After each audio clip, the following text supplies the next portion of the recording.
मैं कोपर गांव भी गई थी, औरंगाबाद भी जाने का मौका मिला, नगर भी जाने का मौका मिला।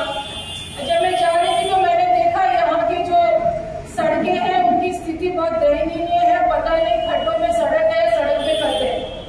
और जब वहाँ पे लोगों से बात करी तो पता चला 4 साल इन लोगों ने कोई काम नहीं करा। चुनावी साल है तो इन्होंने अपने अपने MLAs को बजट देना शुरू कर दिया कि आप अपने काम कराओ, लेकिन यहाँ की जनता बहुत समझदार है, सब जानती है कि ये काम जो हो रहे हैं ये सिर्फ चुनाव को देखते हुए हो रहे हैं साथ। और आज आपके इस अकोले क्षेत्र के अंदर आकर मुझे बहुत खुशी है।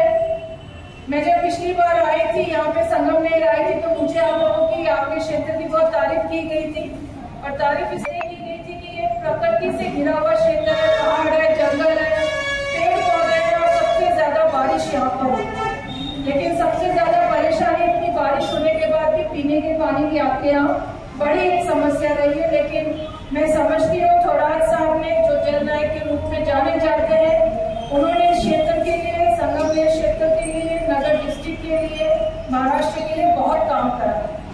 आपके यहाँ पे मैं जानकारी ले रही थी, आपके यहाँ बड़े बड़े डैम बने हैं, नीलमंडल है, भटारदरा है, मूला डैम है।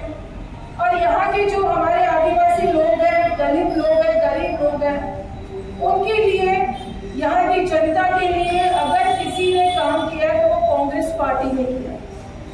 जब मैं जानकारी ले रही थी ये सब डैम कांग्रेस के राज में बने हुए हैं। इसका आगे चलकर अभी तक काम पूरा हो जाना चाहिए था, घर घर तक पानी पहुंच जाना चाहिए था, हर खेत में पानी पहुंचना चाहिए था।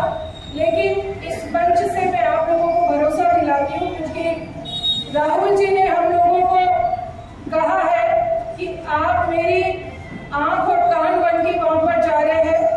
आप लोग जो वहां के क्षेत्र की परेशानियां देख रहे हैं, आप लोगों की जिंदगी के अंदर क्या कमी है उसको आप जो महसूस कर रहे हो, आप वहां बोल कर आओ और पूरे जोर और शोर से बोल कर आओ, विश्वास के साथ बोल के आओ कि आपके आने वाले दिनों के अंदर जब हमारी सरकार बनेगी तो निश्चित तौर पर आपकी इन समस्याओं का समाधान हम लोग करेंगे। आपके यहाँ पर शिक्षा के क्षेत्र के अंदर देख लो, चाहे स्वास्थ्य के अंदर देख लो। मैं जिस क्षेत्र से आती हूँ साथियों, हमारी जब कांग्रेस की सरकार थी पिछली बार, हम लोगों ने हमारे हर गांव के अंदर सीनियर स्कूल करवाए, हर पंचायत के स्तर के ऊपर, तालुका स्तर के ऊपर, हर जगह हम लोगों ने स्वास्थ्य योजना के तहत स्वास्थ्य कार्यालय खोले, वहां पर केंद्र खोले। हर ग्राम पंचायत पर एक डॉक्टर को हम लोगों ने बिठाया। छोटे गांव के अंदर हमने नर्सिस की व्यवस्था करी, फ्री दवाइयों की वहाँ व्यवस्था है, फ्री इलाज वहाँ पर होता है, 25 लाख का बीमा हम लोगों ने करा और लोगों को सुविधाएं दी। ये सब आप लोगों के क्षेत्र के अंदर भी हम लोग लेकर आएंगे, हमारी सरकार बनेगी, आप लोग इस चीज के लिए निश्चित रहे। यहाँ पर बजट देते हैं, हम लोग टैक्स भरते हैं, आपने देखा छोटे छोटे चीजों पे टैक्स लगता है। अमीरों के लिए जो चीजें बनती है, चाहे वो हवाई जहाज हो, चाहे वो जलपोत हो, उनपे, चाहे वो हीरा हो, उनपे टैक्स ना के बराबर है 0.15। लेकिन जो किसान है उनके ऊपर, उनकी जो काम में आने वाली रोजमर्रा की जो वस्तुएं, उनपे दुनिया भर का टैक्स लगा रखा है। और हम टैक्स देते भी है, केंद्र सरकार के पास वो टैक्स जाता है, लेकिन वापस हमें उस टैक्स का आधा भी वापस हम लोगों को नहीं मिलता है और हमारे काम नहीं होते।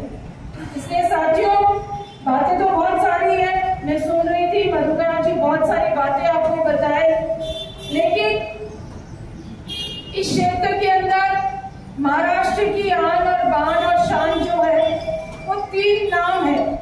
वो 3 नाम है फुले साहब, छत्रपति शिवाजी महाराज और बाबा साहब अम्बेडकर।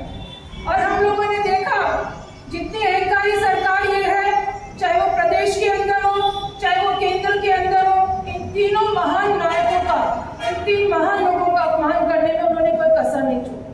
उन्होंने तो राम भगवान को भी नहीं बख्शा।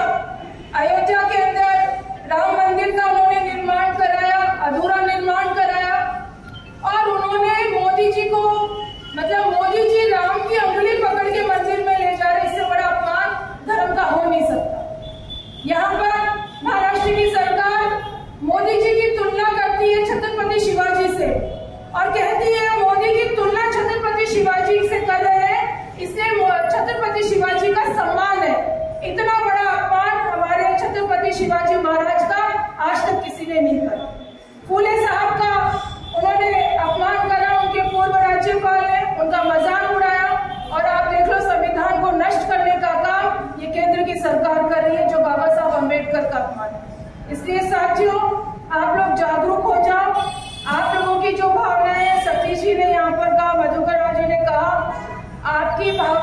निश्चित तौर पर हमारे जो आला कमान है उन तक पहुंचेगी, लेकिन महाविकास अघाड़ी के बैनर के नीचे हम लोगों का ये चुनाव है।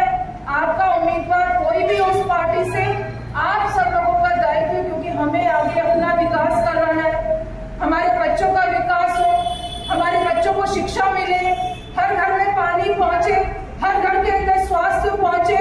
इन सब चीजों के लिए हम लोगों को एकजुट होकर और इस बीजेपी की सरकार के खिलाफ, उस गठबंधन के खिलाफ हम लोगों को एक होकर यहाँ पर अपनी सरकार बनानी है। महाविकास अघाड़ी की हमें सरकार बनानी है और ये आप लोगों के सहयोग के बिना पूरा नहीं होगा। इसलिए आप सब लोग एकजुट होकर इसमें मदद करें। आप लोगों के बीच में हम लोग आते रहेंगे। आप लोगों की जो भी परेशानियां हैं, आप लोगों के सुख दुख में हमेशा शामिल होते रहेंगे। आपके जो वर्तमान एमएलए हैं, आपके जो एमपी है, एमएलए है ना, मुझे आप बता दें आपके बीच में वो कितनी बार आए, आप लोगों के सुख दुख में कितनी बार शामिल हुए, आप लोगों के क्षेत्र के डेवलपमेंट के लिए उन्होंने क्या क्या काम करवाया, वो तो आपको टिप्स में याद होना चाहिए। अब क्योंकि चुनाव आ गया, आप लोगों के बीच में आएंगे, बहुत बड़ी बड़ी बातें करेंगे। अभी मैंने उनके वादों की लिस्ट देखी, कल बैठी देख रही हूँ, 90% भी काम उन्होंने अभी तक पूरे नहीं करे। तो जो पहले 90% नहीं हुए हैं, वो आने वाले टाइम में क्या हो जाएंगे, ये आप लोगों को सोचने की जरूरत है। साथियों, जिस पार्टी ने देश के बलिदान के लिए, स्वतंत्रता